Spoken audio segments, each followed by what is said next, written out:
Mentir à une milliardaire ne faisait pas partie du plan. En tant que père célibataire aux abois financièrement, mon seul but était de faire profil bas. Je devais subvenir aux besoins de ma petite fille. Mais quand ma patronne, la PDG, une reine de glace impitoyable, m'a traîné dans le domaine ultra exclusif de sa famille dans les Hamptons. C'était pour un barbecue du 4 juillet. Mon monde a complètement basculé. Avant même qu'un seul steak ne touche le grill, elle a passé son bras sous le mien. Puis elle m'a présenté à son père terrifiant comme étant son petit ami officiel avec qui elle vivait. Ce mensonge désespéré a déclenché une réaction en chaîne chaotique. Une réaction qui a failli tout me coûter. Il était 16h45, le vendredi 2 juillet. Les immenses bureaux vitrés de Kensington Global Holdings à Manhattan se vidaient déjà. Le week-end de la fête nationale approchait. La plupart de mes collègues s'étaient déjà enfuis vers les Hamptons, Martha's Vineyard ou toute autre enclave d'élite où ils passaient l'été. Moi, par contre, je fixais une feuille de calcul qui se brouillait devant mes yeux épuisés. Je m'appelle Alex Sullivan. J'ai 34 ans. Je suis analyste des risques de niveau intermédiaire. Et plus important encore, je suis le père célibataire d'une petite fille de 6 ans,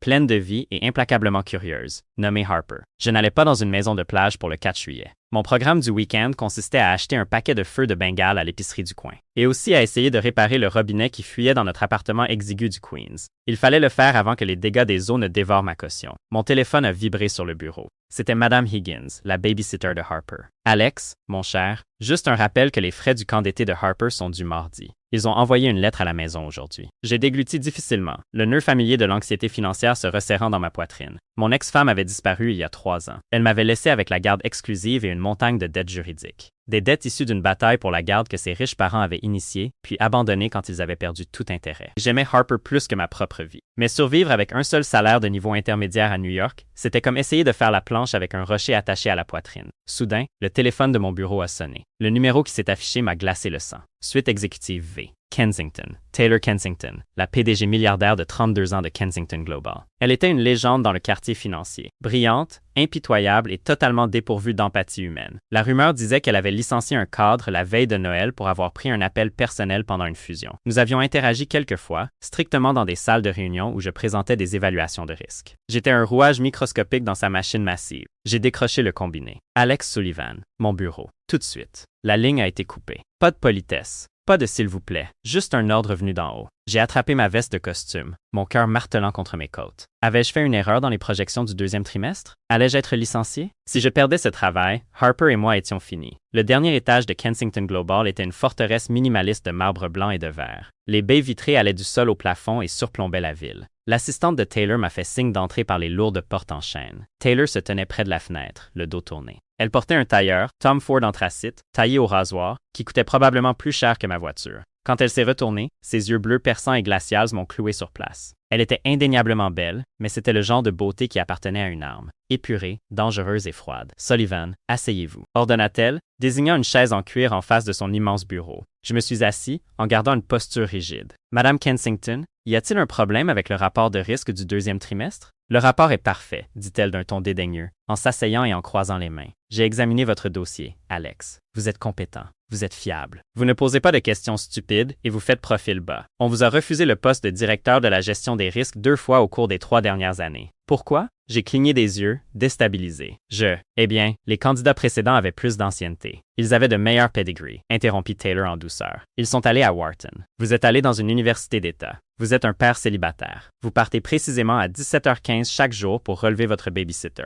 Ce qui signifie que vous n'assistez pas au dîner de réseautage après le travail où les vraies promotions se décident. Ma mâchoire s'est crispée. Ma fille est ma priorité, Madame Kensington. Mais mon travail n'en a jamais souffert. Je sais. C'est pourquoi vous êtes assis ici, dit-elle en se penchant en avant. La glace dans ses yeux s'est transformée en quelque chose qui ressemblait dangereusement à du désespoir. J'ai besoin d'un service. Un énorme service. Et je suis prête à payer pour ça. Un service? Demain matin, je prends l'hélicoptère pour le domaine de ma famille à East Hampton. C'est pour notre week-end annuel du 4 juillet. C'est un rassemblement familial obligatoire. Mon père, Winston Kensington, sera là, ainsi que le reste des membres du conseil. Il traite ce barbecue comme une réunion d'actionnaires officieuse. Elle a fait une pause, ses doigts parfaitement manucurés tapotant contre le bureau en acajou. J'ai besoin que vous veniez avec moi. Je l'ai regardé, attendant la chute. Excusez-moi, vous voulez que je travaille tout le week-end dans les Hamptons? Je devrais trouver une solution de garde pour Harper. Je ne veux pas que vous travailliez. Sullivan. Je veux que vous veniez en tant que mon cavalier, un compagnon. Le silence dans la pièce était assourdissant. Vous voulez que je sois votre cavalier pour un barbecue familial? Oui? Taylor a soupiré, une rare fissure dans son armure. Mon père est traditionnel. Il a bâti cette entreprise à partir de rien. Et il est en train de décider s'il doit officiellement se retirer de la présidence et me donner le plein contrôle du conseil, ou s'il doit le passer à mon frère, Preston. Preston est un idiot imprudent, mais il a une femme, 2 Golden Retrievers et une vie personnelle parfaite en apparence. Mon père croit que mon style de vie solitaire me rend instable. Il a exigé que j'amène quelqu'un ce week-end pour prouver que je suis capable de maintenir des liens humains en dehors des OPA hostiles. C'était absurde. C'était tout droit sorti d'une mauvaise comédie romantique. Mais l'expression sur son visage était mortellement sérieuse. Madame Kensington, avec tout le respect que je vous dois, pourquoi moi? Vous pourriez engager un acteur professionnel ou demander à un ami. Je n'ai pas d'amis, Sullivan. J'ai des actifs et des passifs, a-t-elle déclaré de manière pragmatique. Les acteurs sont des passifs. Ils parlent aux tabloïds. Vous êtes un employé. Vous êtes lié par un accord de non-divulgation en béton. De plus, vous avez un intérêt dans cette entreprise. Si Preston prend le relais, il videra votre département pour financer ses projets de crypto désastreux. Si vous faites ça pour moi, si vous restez à mes côtés, souriez et agissez comme un compagnon respectable et équilibré pendant 48 heures, je vous promouvrai immédiatement au poste de directeur de la gestion des risques, à compter de mardi matin. Mon souffle s'est coupé. Directeur de la gestion des risques. Ce n'était pas juste un titre. C'était le double de mon salaire. Cela signifiait un fonds pour les études de Harper. Cela signifiait rembourser les dettes juridiques. Cela signifiait ne plus jamais paniquer pour les frais de camp d'été. En quoi consiste exactement le rôle de compagnon? Ai-je demandé prudemment. Vous vous tenez à côté de moi. Vous bavardez avec ma terrifiante belle-mère. Vous prétendez que nous nous sommes rencontrés lors d'un séminaire d'entreprise et que le courant est passé. Pas de contact au-delà de se tenir par le bras. Chambre séparée. Nous partons demain à 9 heures du matin. Nous revenons lundi à 8 heures du matin. Elle a fait glisser un papier sur le bureau. C'était un avenant à mon contrat de travail. Il comprenait les détails de la promotion et un bonus énorme juste pour le week-end. J'ai pensé au basket usé de Harper. J'ai pensé à l'eau qui goutte dans ma salle de bain. Je vais devoir appeler Madame Higgins, ai-je dit doucement, pour voir si elle peut prendre Harper pour le week-end. Taylor a souri. C'était une expression terrifiante et victorieuse. J'ai déjà demandé à mon assistante de virer un bonus de 5 000 $ à Madame Higgins pour le dérangement. Préparez un polo. Sullivan. Nous allons dans les Hamptons. Le trajet en hélicoptère de Manhattan à East Hampton était une masterclass de silence gênant. Taylor a passé les 40 minutes de vol à taper furieusement sur sa tablette. Elle ignorait les vues à couper le souffle sur la côte de Long Island. J'étais assis en face d'elle, portant un blazer marine et un pantalon chino que j'avais frénétiquement repassé à 2 heures du matin. Je me sentais comme un imposteur complet. Lorsque nous avons atterri sur un héliport privé, un Range Rover noir attendait pour nous transporter le reste du chemin. Alors que nous passions d'immenses grilles en fer forgé, portant les armoiries des Kensington, mon estomac s'est noué lentement et douloureusement. Highclere-on-the-Sea n'était pas une maison, c'était un domaine. L'immense manoir en pierre semblait avoir été importé brique par brique de la campagne anglaise. Il y avait des pelouses impeccablement entretenues qui descendaient jusqu'à une plage privée. Des dizaines de voitures de luxe, des Bentley, des Porsche, des Aston Martin Vantage, étaient garées le long de l'allée circulaire. « Écoutez-moi attentivement », a dit Taylor, rompant son silence alors que le SUV s'arrêtait. « Mon père, Winston, est un requin. Il sent le sang dans l'eau. Ne le laissez pas vous intimider. Ma belle-mère, Eleanor, posera des questions indiscrètes. Esquivez-les. Et mon frère, Preston, essaiera activement de vous humilier. Ignorez-le. » Compris, ai-je dit, essuyant mes paumes moites sur mes cuisses. Nous nous sommes rencontrés au séminaire d'Aspen. Nous aimons les dîners tranquilles. Je suis analyste des risques.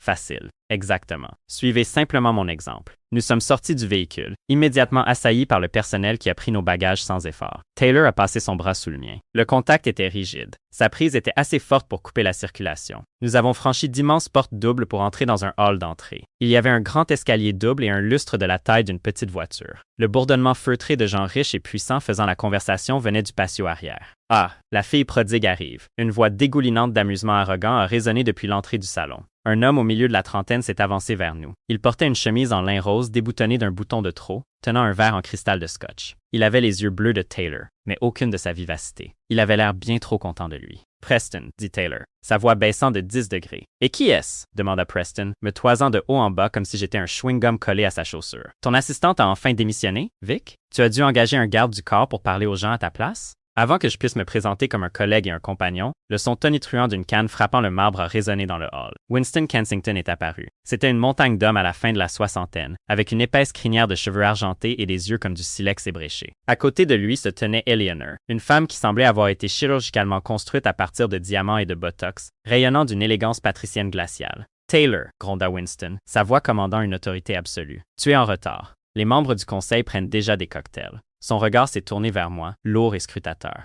et tu as amené un invité. Un geste audacieux compte tenu de notre dernière conversation. La prise de Taylor sur mon bras s'est resserrée au point de me faire mal. Je me suis préparé à réciter notre histoire préparée. Père, Eleanor, dit Taylor en douceur, sa voix résonnant avec une confiance terrifiante. Je m'excuse pour le retard. J'aimerais vous présenter quelqu'un de très important. Elle s'est tournée vers moi, offrant un sourire si faux qu'il en scintillait presque. Puis elle a lâché la bombe qui a fait voler en éclats notre plan soigneusement construit. Voici Alex Sullivan, mon petit ami. Nous vivons ensemble depuis 6 mois, et nous sommes tout à fait sérieux quant à notre avenir commun. L'air a disparu du hall. Petit ami, vivre ensemble? Mon cerveau a court-circuité. J'ai regardé Taylor, les yeux écarquillés, essayant désespérément de communiquer un silencieux « Mais qu'est-ce que tu fabriques ?» Mais elle a juste enfoncé ses ongles manucurés plus fort dans mon biceps. Une menace silencieuse pour que je joue le jeu. Preston s'est étouffé avec son scotch. Les sourcils parfaitement dessinés d'Eleanor ont atteint sa racine de cheveux. Winston est resté là, ses yeux se plissant alors qu'il m'évaluait comme une OPA hostile. « Vivre ensemble ?» balbutia Preston, s'essuyant le menton. « Toi? Vivre avec un autre être humain? S'il te plaît, qu'est-ce qu'il est? Un acteur que tu as engagé à Broadway? »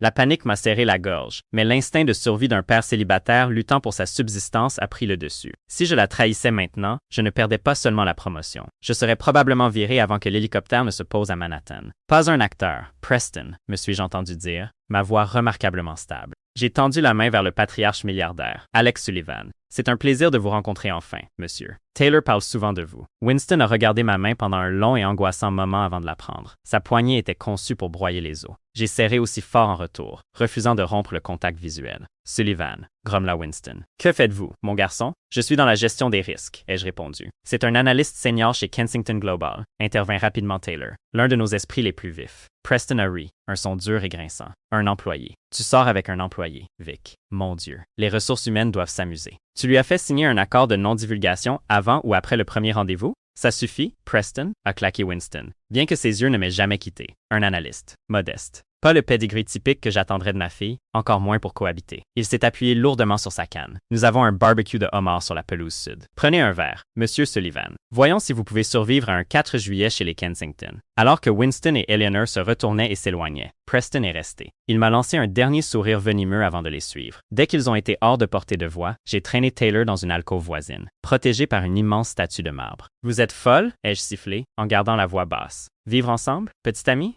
Vous m'avez dit que j'étais juste un compagnon, un cavalier. Maintenant, je dois prétendre savoir où vous rangez vos tasses à café et de quel côté du lit vous dormez. » Taylor avait l'air vraiment stressée. Elle a passé une main dans ses cheveux parfaitement coiffés. J'ai dû pivoter, Alex. Preston attendait juste là. Si je t'avais juste présenté comme un cavalier, mon père aurait vu clair dans mon jeu. Il sait que je ne sors avec personne. Je devais présenter une relation engagée et profondément ancrée pour faire taire Preston. Vous n'auriez pas pu me prévenir. Considérez ça comme une évaluation des risques en temps réel, a-t-elle rétorqué. Sa personnalité de PDG reprenant le dessus. Vous vous êtes adapté. Bon travail. Maintenant, nous avons tout un week-end à survivre. Ne me quittez pas, ne buvez pas trop, et pour l'amour de Dieu, regardez-moi comme si vous m'aimiez vraiment. Je vais avoir besoin de cette promotion par écrit, ai-je marmonné en redressant ma cravate. Si nous réussissons, je vous achèterai une nouvelle voiture pour aller avec, a-t-elle chuchoté en retour. Maintenant, souriez, chérie. Nous sommes sur scène. Le barbecue sur la pelouse sud était moins un barbecue qu'un événement culinaire 5 étoiles. Des serveurs en uniforme blanc impeccable circulaient avec des plateaux en argent d'huître, de blinis au caviar et de champagne. Un quatuor de jazz jouait doucement près du bord de la falaise surplombant l'Atlantique. Il y avait environ 50 personnes, des membres du conseil, des politiciens et des mondains,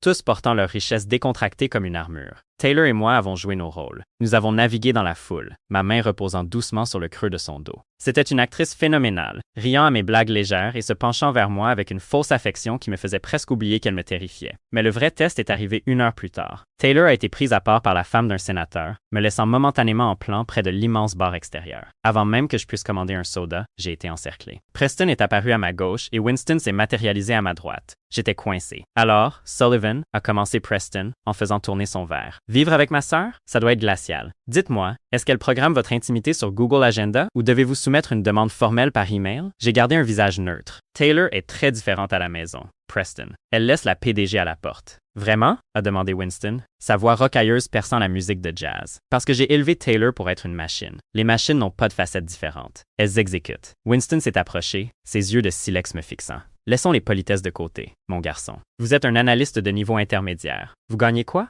150 000 par an? Ma fille gagne ça le temps de boire son expresso du matin. Qu'apportez-vous sur la table? Parce que je ne crois pas aux contes de fées. Je crois au levier de pression. Mon cœur battait la chamade. C'était le moment. Le moment où je m'effondrais ou le moment où je me battais. J'ai pensé à Harper. J'ai pensé aux nuits sans fin où je restais éveillé à faire des calculs sur des serviettes en papier pour voir si je pouvais payer les courses et la facture d'électricité. J'ai pensé à la détermination épuisante qu'il fallait pour survivre dans un monde que ces hommes possédaient. Je n'avais pas besoin d'inventer une fausse histoire. J'avais juste besoin d'utiliser la mienne. Un levier de pression, ai-je demandé, ma voix baissant, perdant la déférence polie que j'avais eue depuis mon arrivée. J'ai regardé Winston droit dans les yeux. Avec tout le respect que je vous dois, Monsieur Kensington, la richesse n'est pas le seul type de levier. Vous voulez savoir ce que j'apporte sur la table?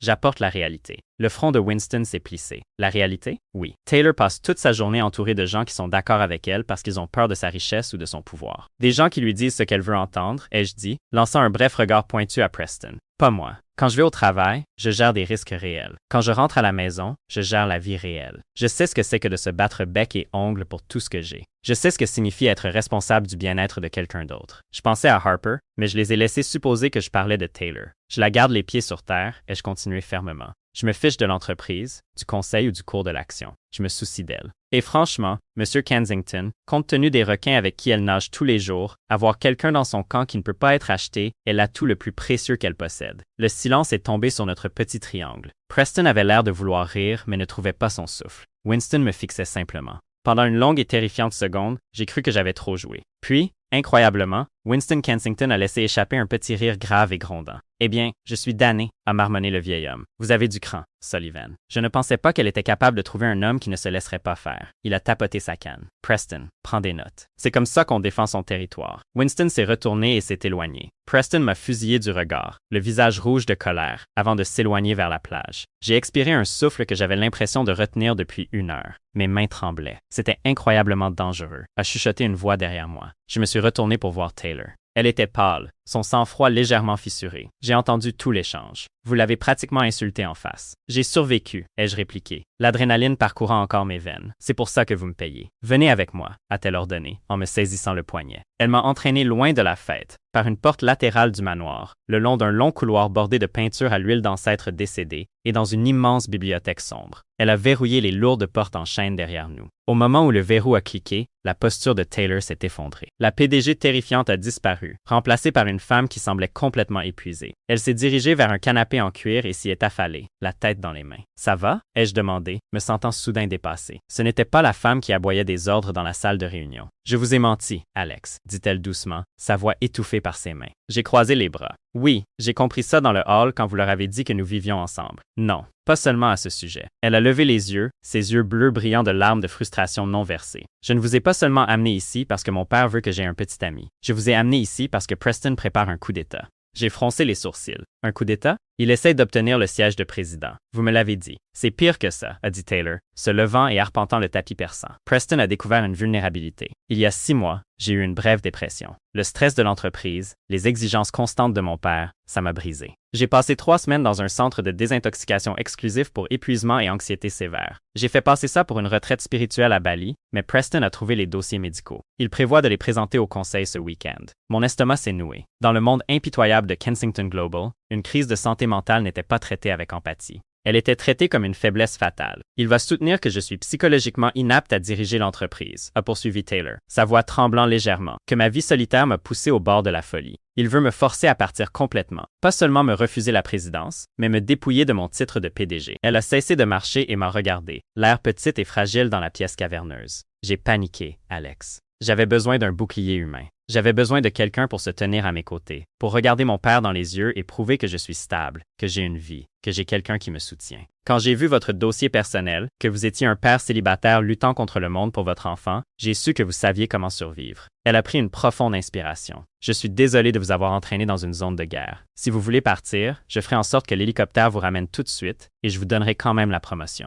Je l'ai regardé. La reine de glace milliardaire était terrifiée, luttant pour sa vie professionnelle contre sa propre chair et son propre sang. J'ai pensé à partir, à remonter dans cet hélicoptère, à retourner dans mon appartement qui fuit et à serrer Harper dans mes bras. C'était le choix sûr. Mais j'ai pensé au ricanement de Preston. J'ai pensé aux brutes de ce monde qui pensaient pouvoir écraser n'importe qui simplement parce qu'ils avaient l'argent et le pouvoir de le faire. Les parents de mon ex-femme avaient essayé de me le faire. Maintenant, Preston le lui faisait. Je ne pars pas, Taylor, ai-je dit calmement. Elle a cligné des yeux, surprise. Vous ne partez pas? Non. Je me suis approché et me suis assis sur le bord du fauteuil en cuir en face d'elle. Mais si nous allons mener une guerre, j'ai besoin de toutes les informations. Plus de mensonges, plus d'embuscades. Si je suis votre petit ami qui vit avec vous, j'ai besoin de tout savoir. Taylor m'a vraiment regardé, pour la première fois. Le mur de glace entre la PDG et l'employé s'est effondré. D'accord, a-t-elle chuchoté. Par où voulez-vous commencer? Commencez par le plan de notre appartement imaginaire, ai-je dit avec un léger sourire. Et puis dites-moi exactement comment nous allons détruire votre frère. Nous sommes restés enfermés dans cette bibliothèque étouffante et silencieuse, à l'odeur de cuir, pendant 1 heure de plus. Nous avons méticuleusement démantelé le coup d'État imminent de Preston. En tant qu'analyste des risques, toute ma carrière était basée sur la prédiction des catastrophes et l'atténuation des retombées avant que les dommages ne deviennent irréparables. L'assassinat professionnel imminent de Taylor n'était qu'une autre matrice de crise, mais une crise avec des enjeux bien plus élevés qu'un rapport de résultats trimestriels. Toute la stratégie de Preston repose sur l'effet de surprise absolue, ai-je expliqué, penché sur une table en acajou où nous avions étalé plusieurs feuilles de papier en tête de Winston. Je dessinais un organigramme rudimentaire avec un stylo Montblanc emprunté. S'il sort ses dossiers médicaux pendant le petit déjeuner du conseil demain, il prend le contrôle du récit. Les membres du conseil n'auront pas le temps de traiter l'information rationnellement. Ils réagiront entièrement par peur, et la peur est le pire ennemi d'un milliardaire. Nous devons neutraliser ces munitions avant qu'ils ne puissent tirer. Taylor m'observait, son extérieur glacial se fondant lentement en une expression d'intensité concentrée. Elle avait enlevé ses talons de créateur, arpentant le tapis perçant pieds nus. Les dossiers sont physiques, a-t-elle noté, croisant les bras fermement. Preston ne fait pas confiance aux fichiers numériques pour quelque chose d'aussi explosif. Il sait que notre service informatique surveille tout le trafic réseau interne. Il possède un dossier manille contenant les formulaires d'admission de la clinique, avec ma signature et l'évaluation du psychiatre traitant. Où est le dossier en ce moment? Ai-je demandé, en tapotant le stylo contre la table. Connaissant le besoin insupportable de théâtralité de mon frère, il l'a sécurisé dans sa suite à l'étage, a répondu Taylor, la mâchoire crispée. Il occupe les appartements d'invités dans l'aile est. Il ne le laisserait pas en ville. Il veut le plaisir physique de faire glisser ce dossier accablant sur la table de notre père pendant que les membres du conseil s'étouffent avec leur café du matin. Je me suis frotté les tempes, sentant un mal de tête commencer à poindre derrière mes yeux. D'accord, donc le voler est une très mauvaise idée. Si le dossier disparaît, il imprime simplement une autre copie de son disque crypté privé à notre retour à Manhattan. Et il dit à Winston que vous l'avez volé, ce qui ne fait que vous rendre plus coupable et instable. Je l'ai regardé. Nous n'avons pas besoin de voler son arme. Nous devons construire une bombe plus grosse. Preston a-t-il des vulnérabilités cachées, des indiscrétions financières, des squelettes dans le placard? Taylor a cessé de marcher. Un sourire lent et dangereux s'est dessiné sur son visage. C'était le sourire d'un prédateur flairant une piste. Preston gère la branche capital risque de Kensington Global. Il y a 6 mois, contre mes directives explicites, il a injecté 40 millions de dollars dans une plateforme d'échange de crypto-monnaies décentralisée appelée Zenith Digital. Ce fut un désastre spectaculaire. La plateforme a fait faillite il y a 3 semaines. 40 millions de dollars? J'ai laissé échapper un sifflement bas. Winston a dû le crucifier. Winston ne sait pas, a chuchoté Taylor, ses yeux brillants d'un triomphe vengeur. Preston a dissimulé les pertes en réaffectant temporairement des fonds de l'excédent des retraites des employés. C'est un pansement temporaire très illégal. Il prévoit de remplacer les fonds de pension volés en vendant notre division logistique européenne une fois qu'il aura officiellement pris le poste de PDG. Il a besoin que je sois évincé pour couvrir ses traces. Détournement de fonds, ai-je soufflé, l'audace de l'acte me stupéfiant. Si vous pouvez prouver qu'il a falsifié l'excédent des retraites, le Conseil ne se contentera pas de le virer, ils le livreront aux procureurs fédéraux. Je n'ai pas la preuve, a admis Taylor, la victoire s'échappant de sa voix. Preston garde le double registre sur une clé USB cryptée biométrique. Il la porte sur une chaîne en argent autour de son cou. Il ne l'enlève jamais, même pour se doucher. Alors nous n'avons pas besoin de la clé, ai-je dit, un plan audacieux se formant dans mon esprit. Nous avons juste besoin que Winston exige de l'avoir. Un coup sec à la porte de la bibliothèque a brisé notre concentration. Taylor, Alex. La voix cultivée et glaciale d'Eleanor a traversé le chêne lourd. Le dîner est servi dans la véranda. Winston déteste le retard. C'est l'heure du spectacle, a marmonné Taylor. Elle a remis ses talons, sa posture passant instantanément de celle d'une femme désespérée à celle de la PDG impénétrable. Elle s'est dirigée vers moi, s'arrêtant à quelques centimètres. Elle a tendu la main, ses doigts frais ajustant ma cravate, effleurant le col de ma veste. L'intimité du geste, bien que totalement performative, a envoyé une décharge électrique inattendue le long de ma colonne vertébrale. Vous êtes brillant, Sullivan. Ne les laissez pas vous déstabiliser. La véranda était une immense structure de verre remplie d'orchidées exotiques et d'une table dressée pour 12 personnes. L'atmosphère était incroyablement tendue. Les membres du conseil et leurs conjoints parlaient à voix basse et polie, tandis que Preston était assis près du bout de la table, rayonnant d'une confiance suffisante. Alors que le premier plat, un délicat bisque de homard, était servi, Eleanor a tourné son regard perçant vers moi. Alors, Alex, Taylor a mentionné que vous résidez dans le Queens, un arrondissement plutôt éclectique. Dites-moi, comment un analyste des risques trouve-t-il le temps de gérer une relation sérieuse avec ma fille? J'imagine que vos horaires sont exigeants. Ils le sont, ai-je répondu en douceur, ignorant le sourire narquois de Preston. Mais Taylor et moi privilégions la qualité à la quantité. Nous comprenons les pressions de nos mondes respectifs. Eleanor a pris une gorgée délibérée de son vin. Fascinant. J'ai aussi pris la liberté de demander aux ressources humaines un bref aperçu de votre profil, simplement par curiosité maternelle. Vous avez une jeune fille, Harper, n'est-ce pas, d'un précédent mariage. La table est devenue silencieuse. Taylor s'est raidi à côté de moi. Utiliser ma fille comme tactique d'interrogatoire à table était un coup bas. Oui, ai-je dit, ma voix se durcissant.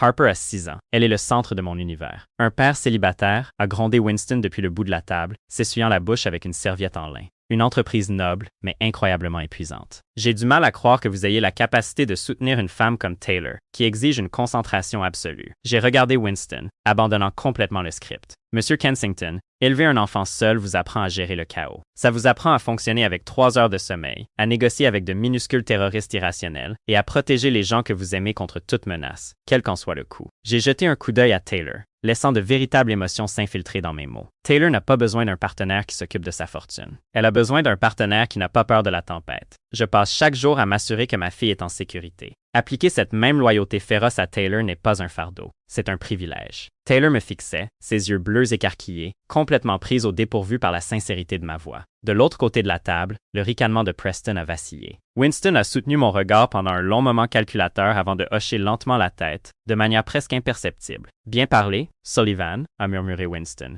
Il a reporté son attention sur sa bisque. L'interrogatoire était terminé. J'avais survécu au 2e round, mais la vraie guerre était prévue pour minuit. Le manoir est devenu terrifiant de silence vers 1 heure du matin. Les membres du conseil s'étaient retirés dans leur luxueuse suite d'invités, et le fracas des vagues à l'extérieur fournissait un masque rythmique et constant pour tout bruit. Je me tenais au centre de ma chambre assignée, un espace vaste et opulent relié à la suite de Taylor par une salle de bain communicante. La porte communicante s'est doucement ouverte. Taylor s'est glissée dans ma chambre, vêtue d'une robe de chambre en soie émeraude. Sans son armure d'entreprise, baignée par la pâle lumière de la lune qui filtrait par les portes-fenêtres, elle semblait incroyablement vulnérable et d'une beauté à couper le souffle. J'ai dû me forcer à me rappeler que j'étais un employé exécutant un service à haut risque, pas un homme tombant amoureux de sa patronne milliardaire. Preston est très ivre, a chuchoté Taylor, se rapprochant. Il a bu 3 verres de scotch après le dîner. Il est actuellement évanoui dans l'aile est. C'est notre fenêtre d'opportunité? Vous êtes absolument sûr de ça? Ai-je demandé, attrapant une petite lampe de poche puissante de mon sac de sport. Si on nous surprend à fouiner dans sa suite, cela valide chaque accusation qu'il prévoit de faire sur votre stabilité mentale. Nous n'avons plus d'option, Alex, a-t-elle répondu, sa voix tremblant légèrement. Demain matin à 8 heures, le conseil se réunit pour le petit déjeuner. À 8h15, Preston remettra mes dossiers médicaux à Winston.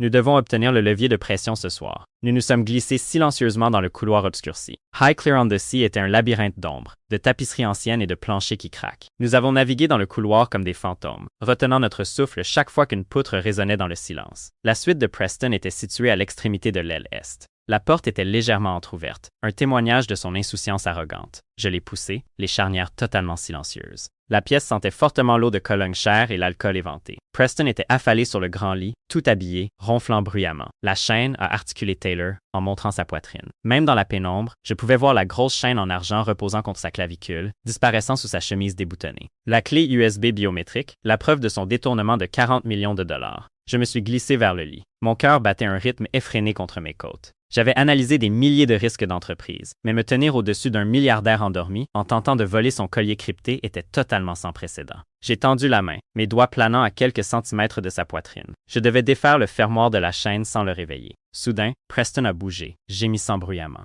Je me suis figé, mon sang se glaçant. Il s'est retourné sur le côté, son bras s'élançant vers l'extérieur, manquant de peu ma hanche. La chaîne en argent a glissé complètement de sa chemise, la petite clé USB métallique pendant dangereusement. Je n'ai pas essayé de la défaire. J'ai sorti une paire de coupe-ongles robustes de ma poche, un outil de fortune désespéré que j'avais pris dans ma trousse de toilette. Avec une lenteur angoissante, j'ai glissé les coupe-ongles autour des maillons en argent près de la base de la clé. J'ai serré. Le métal a cédé avec un léger bruit métallique. Preston n'a pas bougé. J'ai attrapé la clé USB dans ma paume avant qu'elle ne puisse toucher le matelas. J'ai reculé, me tournant vers Taylor et brandissant le prix. Ses yeux se sont écarquillés de choc et de soulagement. Nous sommes sortis de la pièce, refermant silencieusement la lourde porte derrière nous. Nous n'avons pas parlé jusqu'à ce que nous soyons de retour en sécurité, enfermés dans ma chambre. Taylor s'est effondré contre la porte fermée, laissant échapper un souffle tremblant qui ressemblait à un demi-sanglot. « Je n'arrive pas à croire que vous venez de faire ça », a-t-elle haleté, ses mains tremblant alors que je lui tendais la clé. Vous avez littéralement volé une preuve de plusieurs millions de dollars de son coût. Techniquement, j'ai atténué une vulnérabilité catastrophique, ai-je corrigé, offrant un léger sourire alimenté par l'adrénaline. Maintenant que nous avons l'arme, il ne nous reste plus qu'à la charger. Taylor s'est dirigé vers mon ordinateur portable, qui était posé sur le bureau en acajou. La clé nécessite une empreinte digitale, mais Preston est un idiot. Il utilise un mot de passe maître secondaire pour les sauvegardes dans le cloud. Je l'ai vu le taper une fois lors d'une réunion du conseil. Elle a branché la clé dans le port USB. L'écran a illuminé son visage d'une lumière blanche et dure. Elle a tapé frénétiquement, ses doigts volant sur les touches. Accès accordé. Nous nous sommes penchés ensemble, faisant défiler les fichiers. Tout était là. Les transferts vers Zenith Digital, les pertes catastrophiques, les réaffectations très illégales ultérieures du fonds de pension des employés pour couvrir le déficit. C'était un cimetière numérique des échecs colossaux de Preston. Nous le tenons, a chuchoté Taylor, en regardant l'écran. Il est fini. Elle s'est tournée pour me regarder, son visage à quelques centimètres du mien. L'adrénaline, l'épuisement et le soulagement pur ont créé un cocktail d'émotions dangereux dans la pièce silencieuse. Vous m'avez sauvé, Alex. Vous m'avez vraiment sauvé. Vous êtes une bonne PDG, Taylor, ai-je dit doucement, incapable de m'éloigner. Vous avez bâti une entreprise qui met de la nourriture sur la table de ma fille. Je n'allais pas laisser un voleur arrogant détruire ça. Taylor a baissé les yeux sur mes lèvres, puis les a relevés vers mes yeux. La frontière professionnelle entre nous s'était complètement désintégrée, remplacée par une attraction brute et magnétique. Elle a levé la main, ses doigts frais traçant la ligne de ma mâchoire. Vous êtes la première personne de toute ma vie à m'avoir protégé sans rien demander en retour. Je reçois une promotion. Vous vous souvenez? Ai-je chuchoté, ma voix incroyablement rauque. Au diable la promotion, a-t-elle soufflé. Elle a comblé l'écart entre nous, pressant ses lèvres contre les miennes. Le baiser était désespéré, féroce et totalement inattendu. Ce n'était pas une performance pour son père. Ce n'était pas une manœuvre d'entreprise calculée. C'était une collision chaotique et brûlante de deux personnes qui avaient passé toute leur vie à se battre seules. Je l'ai attiré plus près, mes mains s'emmêlant dans ses cheveux, l'embrassant en retour avec une intensité qui m'a choqué. Pendant un instant, la guerre imminente dans la salle du conseil, le père milliardaire et la clé USB volée ont complètement disparu. Il n'y avait que la pièce silencieuse, le son de l'océan et la réalisation stupéfiante que ma fausse petite amie devenait rapidement quelque chose de tout à fait réel. Mais l'illusion s'est brisée brusquement. Un bruit de fracas violent et fort a résonné depuis le couloir, suivi d'un rugissement furieux et alcoolisé qui a fait trembler la porte de la chambre. « Taylor !» a hurlé Preston, martelant de ses poings la porte épaisse de ma chambre. « Je sais que tu l'as. Ouvre cette maudite porte. » Taylor a rompu le baiser, les yeux écarquillés de terreur. La clé USB volée était serrée dans sa main. La contre-offensive avait été un succès total, mais la vraie guerre était sur le point de commencer. La lourde porte en chêne de ma chambre a violemment tremblé dans son cadre. Les poings de Preston martelaient le bois épais avec le rythme chaotique et désordonné d'un homme profondément désespéré et très ivre. « Ouvre la porte, Sullivan. Je sais qu'elle est là avec toi. Je sais ce que tu as fait. » La voix de Preston était un grognement guttural, résonnant dans le couloir caverneux et sombre de l'aile est. Taylor se tenait figé au centre du tapis perçant, la clé USB en argent serrée contre sa poitrine comme un bouclier. La soie émeraude de sa robe de chambre tremblait alors qu'elle prenait une inspiration brusque et paniquée. La brillante et intouchable PDG de Kensington Global avait disparu, temporairement remplacée par une sœur terrifiée par la colère de son frère. « Il va réveiller mon père », a-t-elle chuchoté, les yeux écarquillés d'alarme. Si Winston voit ça, s'il voit Preston comme ça, hurlant à propos de clés volées et de sabotage de minuit, il se fichera de savoir qui a raison. Il nous considérera tous les deux comme des passifs chaotiques. Ça va tout gâcher. J'ai regardé la porte qui tremblait, puis Taylor. L'adrénaline de notre baiser chantait encore dans mes veines, mais l'esprit froid et calculateur d'un analyste des risques senior a instantanément pris le dessus. Mon travail consistait à évaluer les menaces et à les neutraliser avant qu'elles n'explosent. Preston était une grenade dégoupillée. Je devais étouffer l'explosion. « Mettez la clé dans votre poche et ne dites pas un mot », lui ai-je ordonné doucement. Ma voix ne laissait aucune place à la discussion. Je me suis tourné et j'ai marché vers la porte. Je n'ai pas hésité. J'ai retiré le verrou et j'ai ouvert la lourde porte, me plaçant directement sur le seuil pour bloquer le passage de Preston. Preston a trébuché en avant, manquant de tomber dans la pièce. Sa chemise en lin rose était complètement déboutonnée. Son visage était rouge et marbré, et une odeur de scotch cher émanait de ses pores. Il a levé le poing, avec l'intention de frapper à nouveau le bois, mais s'est retrouvé à quelques centimètres de ma poitrine. « Où est-elle » a sifflé Preston, ses yeux balayant frénétiquement par-dessus mon épaule, essayant d'apercevoir Taylor. Espèce de petit gratte-papier arrogant et microscopique. Tu t'es faufilé dans ma chambre comme un vulgaire voleur. Donne-moi le collier tout de suite, ou je demanderai à la sécurité de te jeter des falaises. Je n'ai pas bronché. J'ai croisé les bras, le regardant avec une expression d'ennui absolu et étudié. Preston, ai-je dit, en gardant ma voix dangereusement basse et parfaitement égale. Avant de crier un mot de plus, je veux que vous calculiez les risques immédiats de votre trajectoire actuelle. Vous avez exactement deux options ce soir. L'ultimatum de l'analyste des risques. Option A, vous continuez à crier. Vous réveillez Winston. Winston exige de savoir pourquoi vous criez à propos d'une clé USB volée. Nous lui donnons la clé. Nous lui donnons le mot de passe. Il découvre que vous avez détourné 40 millions de dollars du fonds de pension des employés pour couvrir vos pertes catastrophiques en crypto-monnaie. Vous irez en prison fédérale avant le coucher du soleil. Option B, vous faites demi-tour. Vous retournez dans votre suite. Vous cuvez votre alcool. Vous acceptez que vous avez été complètement déjoué et vous attendez le matin pour négocier votre reddition tranquillement, en gardant votre dignité et votre liberté intactes. La bouche de Preston s'est ouverte et fermée silencieusement, comme un poisson qui suffoque. La rage alcoolisée dans ses yeux est entrée en collision violente avec la prise de conscience soudaine et dégrisante de sa propre mortalité. Il a pointé un doigt tremblant vers mon visage. « Tu ne comprends pas comment cette famille fonctionne, Sullivan, a-t-il craché, bien que sa voix soit tombée à un murmure terrifié. Elle est instable. Elle a passé des semaines dans un service psychiatrique. Si tu penses que Winston va confier les clés de son empire à une femme qui craque sous la pression, tu es un illuminé. J'ai ses dossiers médicaux. Je vais la détruire demain matin. Vous pouvez toujours essayer, ai-je répondu froidement. Mais si vous apportez un couteau à la table du petit déjeuner, Preston, nous apporterons une ogive nucléaire. Allez vous coucher. Je me suis reculé et j'ai claqué la porte à son nez, verrouillant le pen dormant avec un clic retentissant. Le silence est tombé sur le couloir. Nous sommes restés complètement immobiles pendant 3 minutes angoissantes, attendant de voir s'il reprendrait son assaut. Finalement, le faible bruit de pas se retirant dans le couloir moquetté a confirmé notre victoire. Taylor a laissé échapper un souffle qu'elle retenait, ses épaules s'affaissant. « Vous l'avez brisé », a-t-elle chuchoté, incrédule. « Je nous ai acheté 8 heures », ai-je corrigé, en me dirigeant vers le bureau en acajou et en sortant mon ordinateur portable. Preston est un animal acculé. Il sait que son détournement de fonds est exposé, mais il possède toujours vos dossiers médicaux. Il pourrait tenter une attaque kamikaze le matin, essayant de vous entraîner dans sa chute par pure méchanceté. Nous devons préparer une présentation si solide, si mathématiquement dévastatrice, que Winston l'exécutera professionnellement avant même qu'il ne puisse prononcer le mot « désintox ». Pendant les 4 heures suivantes, la chambre s'est transformée en salle de guerre d'entreprise. Nous avons rebranché la clé et avons commencé à extraire méticuleusement les données. Nous avons contourné ces dossiers cryptés, compilant chaque élément de preuve accablante dans un dossier simplifié et irréfutable. Nous avons organisé la mauvaise gestion financière catastrophique de Preston en un résumé brutal. Il allait vendre toute notre division logistique européenne juste pour remplacer l'argent volé des pensions, a marmonné Taylor, se frottant les yeux fatigués alors que nous examinions les feuilles de calcul imprimées. Nous avions utilisé l'imprimante sécurisée de sa suite pour générer des copies physiques. Ça aurait paralysé notre chaîne d'approvisionnement mondiale pendant une décennie. Mais il ne l'a pas fait, lui ai-je rappelé, empilant les pages fraîchement imprimées en une pile nette et mortelle. Je l'ai placé soigneusement dans un portefeuille en cuir, parce que nous l'avons attrapé. Vous l'avez attrapé, Taylor. Vous avez remarqué les divergences dans ses rapports de capital-risque il y a des semaines. C'est pourquoi vous avez commencé à creuser. C'est pourquoi il a paniqué et a déterré vos antécédents médicaux. Vous êtes la dirigeante supérieure. Demain, nous le prouverons au conseil. Taylor m'a regardé. La douce lueur de la lampe de bureau éclairait l'épuisement et la gratitude dans ses yeux bleus saisissants. Le baiser que nous avions partagé quelques heures plus tôt flottait dans l'espace entre nous. Une promesse tacite de quelque chose au-delà de Kensington Global. « Dormez un peu, Alex », a-t-elle dit doucement,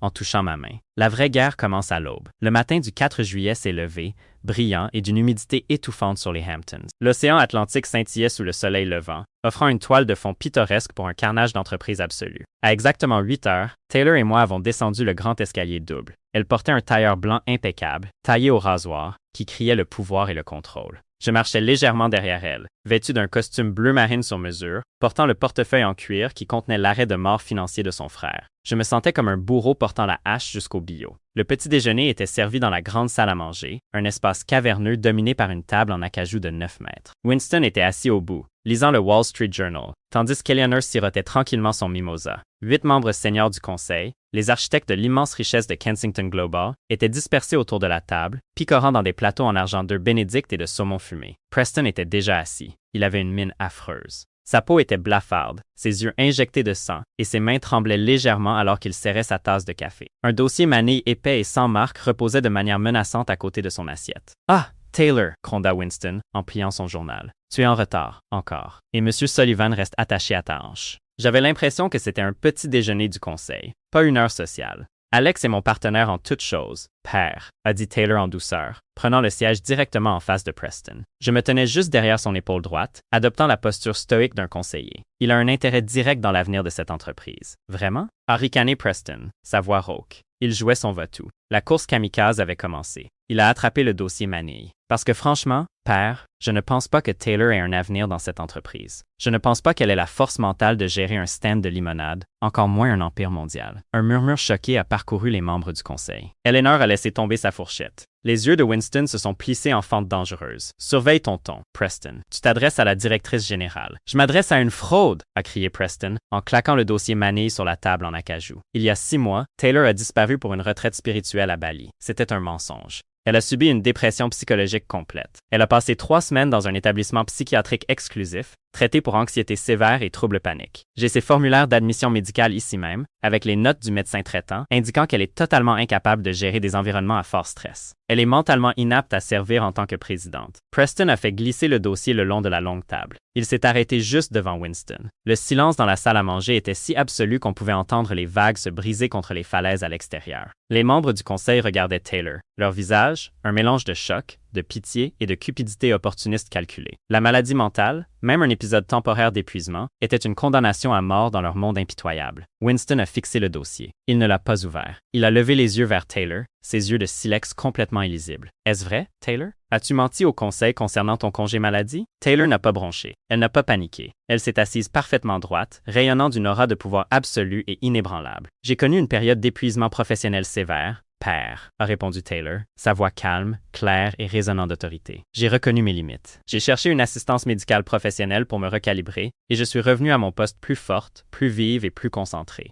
Un bon leader reconnaît une vulnérabilité et y remédie. Un lâche, cependant, brûle la maison pour cacher ses propres échecs. Elle n'a même pas regardé le dossier. Elle a tourné son regard vers Preston. Preston veut que vous regardiez mes antécédents médicaux parce qu'il est absolument terrifié par ce que j'ai découvert dans ses antécédents financiers. « Mensonge !» a crié Preston, se levant d'un bond, sa chaise raclant violemment contre le sol en marbre. Elle détourne l'attention. « Ouvre le dossier, père. » Taylor a levé la main, le faisant taire d'un seul geste. Elle a claqué des doigts, regardant par-dessus son épaule vers moi. « Alex, le portefeuille. » Je me suis avancé, plaçant le lourd portefeuille en cuir sur la table. Je l'ai ouvert et j'ai sorti l'épaisse pile de feuilles de calcul imprimées, les distribuant rapidement à Winston et aux membres du conseil. « Messieurs, ai-je annoncé, projetant ma voix pour commander la pièce, canalisant chaque once de confiance que je possédais. Ce que vous regardez est le registre complet et non édité de la division Capital Risque de Kensington Global, géré entièrement par Preston Kensington. Vous remarquerez une perte catastrophique de 40 millions de dollars liée à une plateforme de crypto-monnaie décentralisée appelée Zenith Digital, une plateforme qui a fait faillite il y a 3 semaines. Des halètements ont éclaté parmi les membres du conseil alors qu'ils parcouraient rapidement les pages. Le visage de Winston est devenu couleur de cendre. Vous remarquerez également, ai-je poursuivi sans relâche, un registre secondaire. Preston a illégalement transféré exactement 40 millions de dollars de l'excédent des retraites des employés de Kensington Global pour masquer ce déficit au conseil. Il a activement détourné des fonds de vos employés. Sa stratégie à long terme impliquait la liquidation non autorisée de la division logistique européenne pour reconstituer discrètement l'argent des pensions volées avant que le gouvernement fédéral n'audite les comptes. « C'est une invention !» a hurlé Preston, sa voix se brisant. La sueur coulait sur son visage. Il a fabriqué ces documents. C'est un analyste des risques. Il sait comment manipuler les données. Winston a lentement levé les yeux des feuilles de calcul. La fureur dans ses yeux était apocalyptique. Il a regardé Preston, puis sa propre poitrine. « Preston », a dit Winston, sa voix tombant à un grondement terrifiant et mortel. « Où est la clé USB en argent que tu portes toujours autour de ton cou? Celle que tu as juré contenir tes algorithmes de capital risque propriétaire. » Preston a attrapé sa poitrine. Ses doigts n'ont trouvé que du vide. Son visage s'est vidé de toute couleur, se transformant en un masque de pure horreur alors qu'il réalisait que sa bouée de sauvetage cryptée avait disparu. « Taylor », a dit Winston, se tournant vers sa fille, « où as-tu obtenu ces données? » « Je suis la PDG, père, » a répondu froidement Taylor. « C'est mon travail d'auditer les passifs. » Preston n'est pas seulement un passif. C'est un criminel qui a failli coûter à cette famille tout notre héritage. Mes facultés mentales sont parfaitement intactes. Sa boussole morale, cependant, est inexistante. Winston s'est levé. Il n'a pas crié. Il n'a pas hurlé. Il a simplement pointé sa lourde canne en bois vers la porte. « Preston », a commandé Winston, « tu quitteras cette propriété immédiatement. Tu remettras ton téléphone d'entreprise, tes badges d'accès et tes clés à la sécurité. Tu es licencié de Kensington Global à compter de cette seconde exacte. Si tu tentes de contacter la presse, ou si tu essaies un jour de te servir à nouveau des antécédents médicaux privés de ma fille comme d'une arme, je remettrai personnellement ces registres à la Commission des valeurs mobilières, et je m'assurerai que tu passes le reste de ta vie pathétique en prison fédérale. Sors de ma vue. » Preston a regardé autour de la table, cherchant un seul allié. Il n'en a trouvé aucun. Les membres du conseil le foudroyaient du regard avec un mépris non dissimulé. Complètement brisé, il s'est retourné et a pratiquement fui la salle à manger. Winston s'est lentement rassis. Il a pris le dossier manille contenant les dossiers médicaux de Taylor et, sans l'ouvrir, l'a tendu à un serveur voisin. « Brûlez ça », a-t-il ordonné. Winston a regardé Taylor. Un lent hochement de tête respectueux a remplacé la fureur sur son visage. « Tu as neutralisé une menace de 40 millions de dollars, protégé le fonds de pension et éviscéré ton rival avant le petit déjeuner. Tu es un requin, Taylor. Je me retire officiellement. Le siège de président est à toi. » Taylor a souri, une expression de victoire authentique et radieuse. « Merci, père. » Winston a tourné son regard perçant vers moi. « Et vous, Monsieur Sullivan, vous possédez une cruauté que j'ai sévèrement sous-estimée. Vous êtes un partenaire redoutable pour ma fille. Je ne fais qu'atténuer les risques, monsieur, ai-je répondu en douceur. 4 heures plus tard, Taylor et moi étions de retour dans l'hélicoptère privé, survolant le Long Island Sound en direction de Manhattan. La tension oppressante du week-end avait entièrement disparu, remplacée par une joie profonde et teintée d'épuisement. Taylor a tendu la main par-dessus le siège en cuir et a pris la mienne, entrelaçant ses doigts avec les miens. Il n'y avait pas de caméra, pas de membres du conseil et pas de père pour qui jouer la comédie. Alors, a murmuré Taylor, une étincelle espiègle dans ses yeux bleus glacials. Le nouveau directeur de la gestion des risques, veut-il toujours prétendre être mon petit ami, ou est-il assez courageux pour essayer pour de vrai? J'ai serré sa main, pensant à la femme brillante et vulnérable qui m'avait fait confiance pour mener ses batailles. J'ai pensé à Harper et à quel point elle allait adorer la femme incroyable et farouchement protectrice assise à côté de moi. Je pense, ai-je souri en l'attirant plus près, que le risque en vaut absolument la récompense. Avez-vous aimé ces montagnes russes de sabotage d'entreprise, de fausses relations et de drames familiales milliardaires? Alex et Taylor ont prouvé que parfois, les plus grands risques mènent aux plus grandes récompenses. Si vous avez été captivé par cette histoire intense d'un père célibataire plus malin que l'élite pour protéger la femme qu'il aime, explosez le bouton. J'aime dès maintenant. Partagez cette histoire avec vos amis qui aiment les bons rebondissements. Et n'oubliez pas de vous abonner à notre chaîne pour plus d'histoires dramatiques et palpitantes. Laissez un commentaire ci-dessous. Auriez-vous volé la clé USB? On se retrouve dans la prochaine vidéo.